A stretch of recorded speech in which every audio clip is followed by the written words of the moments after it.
पर है first aid के बारे में बात करने वाले हैं। सबसे पहले हमें पता होना चाहिए कि फर्स्ट एड कहते किसे हैं।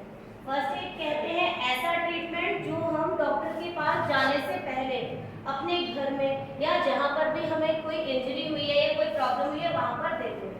ये क्या है कि मेडिकेटेड नहीं होता पूरी तरह, क्योंकि हम डॉक्टर नहीं हैं, हमें ये अपने अकॉर्डिंग घर पर अवेलेबल चीज़ों से देना होता है। ठीक है, आज हम बात कर रहे हैं फीवर के बारे में। जब भी हमें फीवर होता है किस वजह से होता है? आपकी बॉडी का जो नॉर्मल टेम्परेचर है वो कितना है? 98.7 फ़ारेनहाइट है ना। और जब इसमें इंक्रीमेंट होना शुरू हो जाता है, जब ये इंक्रीज होना शुरू हो जाता है, तो हम समझ जाते हैं कि हमें फीवर होता है। हमें फीवर भी 3 तरह से होता है। एक तो होता है बहुत ज़्यादा हाई फीवर, जब आप कहते हो 102 103 बुखार हो गया, ठीक है। एक होता है माइल्ड फीवर, ये होता है अगर हमें जुकाम है या कुछ भी है और भी तो दूसरी चीजें, जैसे कि हमें कहीं हेडेक हो रहा है तो हमें लगता है कि हमारी बॉडी में हमें फीवर हो रखा है, तो ये माइल्ड फीवर में आता है। तीसरा होता है आपका काफी लो फीवर, ठीक है, जैसे कि आपको छोटा मोटा जुकाम हो रहा है तब आपको लगेगा बॉडी गिरी गिरी सी है, तभी आपको उस टाइप पर होता है। अगर आपको फीवर है और अभी आप घर पर हैं और डॉक्टर के पास नहीं है, तो आपको कौन कौन सी चीजें करनी चाहिए वो मैं आपको बता देती हूँ। जैसे फर्स्ट ऑफ ऑल क्या करना चाहिए, हमें बहुत ही अपने आप को पैक्ड नहीं रखना चाहिए। ऐसा नहीं अगर किसी बच्चे को फीवर हो गया है तो उसे हम ब्लैंकेट में बिल्कुल पैक कर देते हैं, ऐसा कुछ नहीं करना चाहिए, ठीक है। उसे क्या है, हमें ओपनली थोड़े से हल्के फुल्के कपड़े पहनाकर बिठाना चाहिए। उसकी बॉडी को अच्छे से पानी में किसी कपड़े को, कॉटन क्लॉथ को डुबोकर निचोड़कर तब उसकी बॉडी को ठीक से पूछते रहना चाहिए। और अगर बहुत ज़्यादा फीवर है तो क्या करते हैं, नॉर्मली तुम्हारी मम्मी भी करती होंगी, क्या करती है, वो ठंडे पानी की पट्टियाँ सर पे रखती है। वो किस लिए रखती है? जिससे कि आपका टेम्परेचर, जो आपका टेम्परेचर है अगर वो बहुत ज़्यादा इंक्रीज हो रहा है तो वो आपके सर में या दिमाग में ना चढ़ जाए, ठीक है।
ऑर्गन्स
ऊपर कीजिए गर्दन, जैसे ऊपर कीजिए कम देखिए, हो रहा है ठीक है ना। तो क्या करेंगे, चिन ऊपर कर देंगे ऐसे करके और चेक करेंगे हार्ट बीट चल रही है कि नहीं चल रही है। और अगर नहीं चल रही है तब हमें क्या करना है, हमें क्या करना है, एक हाथ अपना ऐसे करेंगे, ठीक है, दूसरे हाथ की फिंगर्स को ऐसे करके लॉक करेंगे, कीजिए सब कीजिए, अपना एक हाथ खोलिए, दूसरे हाथ की फिंगर्स से लॉक कीजिए, ठीक है। हाथ हमारे जो हमारी एल्बो है वो बैंड नहीं होगी, सीधी रखिए। उसके बाद जो भी पेशेंट है उसके यहाँ पर जो रिब केज होता है उसके बिल्कुल सेंटर में आप यहाँ पर रखेंगे और इसको 30 टाइम्स प्रेस करेंगे, 30 बार, एक बार में 30 बार उसको 2 इंच तक दबाना है, 1 2 3 ऐसे करके 30 टाइम्स आपको प्रेस करना है, 2 इंच नीचे तक दबाना है। ये नहीं सोचना कि हड्डी टूट जाएगी, रिब केज हो जाएगा, वो सब बात की चीज़ है। जब बाकी नहीं चल रही है, सांस नहीं चल रही है, तो सबसे पहले उसकी जान बचाना चाहिए, ठीक है। तो 2 इंच तक नीचे प्रेस करेंगे, पोजीशन ये रहेगी, एल्बो सीधी रहेगी, इनको बैंड नहीं करना है, ऐसे दबाते हुए ऐसे नहीं बैंड होनी चाहिए, बिल्कुल सीधे ऐसे ऐसे प्रेस करना, ठीक है। ये कब तक करना है, सबसे पहले लेकिन एक चीज़ करनी है कि हमें 108 पे कॉल करना है। जब ऐसी कोई दुर्घटना होती है तो सबसे पहले 108 पे कॉल करेंगे। और ये जो हमें इसको बोलते हैं सीपीआर, ये हमें सीपीआर कब तक देना है, जब तक हमारी हेल्प के लिए कोई आ नहीं है, ठीक है। Thank you. आज हम आपके साथ जा रहे हैं फर्स्ट एड के बारे में। आपको पता है किसी को फर्स्ट एड क्या होता है? नहीं पता, मैं बताती हूँ। फर्स्ट एड होता है जब किसी भी स्पेशलिस्ट डॉक्टर के आने से पूर्व जो उपचार दिया जाता है उसको क्या बोलते हैं, फर्स्ट एड, जो हम घर पे देते हैं, ठीक है। किसी को भी यदि किसी को स्कूल में चोट लग गई किसी बच्चे को, ठीक है, तो हम उसको कैसे फर्स्ट एड देंगे? ऐसा तो नहीं हम मैंने नियर बाय वो है हॉस्पिटल हम वहाँ लेके गए, ऐसा नहीं होता है। तो हम फर्स्ट एड कैसे देंगे किसी बच्चे को, या किसी को चक्कर आ जाते हैं प्रेयर के टाइम या गर्मी से कुछ भी, तो हम उसको फर्स्ट एड कैसे दें, ठीक है। तो मैं आपको बताऊंगी, अगर कोई बच्चा गिर गया और उसको चोट लग गई और उसका ब्लड फ्लो हो गया तो हम उसको फर्स्ट एड दें, ठीक है। फर्स्ट ऑफ ऑल जैसे किसी को चोट लग गई, सबसे पहला होता है हमारा फर्स्ट एड में कि हम जो ब्लड बह रहा है उसको रोकना। तो उसको कैसे रोकेंगे, सबसे पहले हमें ग्लव्स पहनने होते हैं, सबसे पहले अपनी सेफ्टी होती है किसी भी चीज़ में, ठीक है। ग्लव्स पहनेंगे, उसके बाद हम गॉज पीस और डिटॉल होता है हमारे पास, उससे हम क्या करेंगे, जहाँ पे चोट लगी उसको साफ करेंगे और गॉज पीस को जहाँ पे चोट लगा वहाँ पे प्रेशर देके लगा देंगे, ठीक है। उसके बाद यहाँ पे बैंडेज अप्लाई करेंगे, ठीक है, और ब्लड फ्लो रुक जाएगा, आफ्टर दैट हॉस्पिटल के लिए रेफर कर देंगे, ठीक है। इसी को हम क्या बोलते हैं, फर्स्ट एड बोलते हैं। Thank you.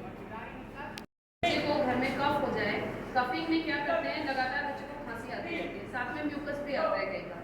तो कफिंग है, कफिंग के साथ साथ कई बार नोज भी ब्लॉक हो जाती है, म्यूकस होता है बहुत ज़्यादा अंदर, लंग्स में भी होगा, नोज में भी होगा। तो सबसे पहले आप क्या कर सकते हैं, क्योंकि अगर म्यूकस बहुत ज़्यादा थिक है तो वो बाहर आने में बहुत प्रॉब्लम होती है और बच्चे के अंदर बहुत कंजेशन हो जाएगा। तो सबसे पहले क्या करेंगे हम, हमें बहुत सारा पानी पीना है, प्रेफर करेंगे कि गर्म पानी पीना है। उससे क्या होगा कि म्यूकस जो है वो थिक नहीं रहेगा, क्या हो जाएगा, वो वाटरी हो जाएगा, पतला हो जाएगा और वो अपने आप ही बाहर आना शुरू हो जाएगा। इट इज़ इम्पॉर्टेंट कि वो सारा कफ जितना है वो किसी भी फॉर्म में आपका बाहर आना चाहिए। तो क्या करें, सबसे पहले पानी पिएंगे, जितना हो सके पानी पिएंगे जब हमें कफ हो जाएगा, गर्म पानी पिएंगे, ठंडा नहीं, ठीक है। दूसरी चीज़, अगर कई बार ऐसा होता है कि हम लोग कह देते हैं भाप ले लीजिए, कहते हैं ना, स्टीम दिलाते हैं ना, तो अगर कफ हो जाता है क्या करते हैं, स्टीम दिलाते हैं। उस स्टीम को अगर हम खाली पानी से भी ले लेंगे तो वो बहुत बेनिफिट करती है। कुछ लोग प्रेफर करते हैं उसमें वेपरब और ये सब डाल के लेने के लिए। अगर किसी को एस्थमा की प्रॉब्लम है, मतलब उसको सांस लेने में प्रॉब्लम हो जाती है बहुत जल्दी, तो हम वो नहीं यूज़ करते, ठीक है, क्योंकि एस्थमेटिक अगर पेशेंट है तो उसको वो कंडीशन और ज़्यादा वर्स हो जाती है, ठीक है। तो कफिंग के लिए सबसे पहले क्या बताया हमने कि हम बहुत सारा पानी पिएंगे, दूसरा हमें स्टीम लेनी चाहिए, स्टीम भी हम ज़्यादातर कोशिश करेंगे कि हम खाली पानी की लेंगे। तीसरी, हम घर पे बनाए हुए सिरप भी यूज़ कर सकते हैं। सबको पता है घर पे मम्मियाँ देती होंगी आपको, जिंजर और हनी देते हैं ना।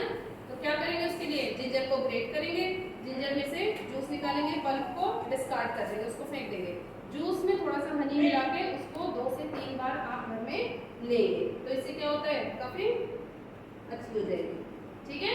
और अगर फिर भी नहीं रुकता है तो फिर क्या करना है, अगर मान लो कफिंग रुकती ही नहीं है घर के इतने सारे काम करने के बाद, फिर क्या करेंगे? कम ऑन, फिर क्या करेंगे? डॉक्टर के पास जाएंगे। जब घर पे नहीं रुकती है तो फिर क्या करेंगे? डॉक्टर के पास जाएंगे।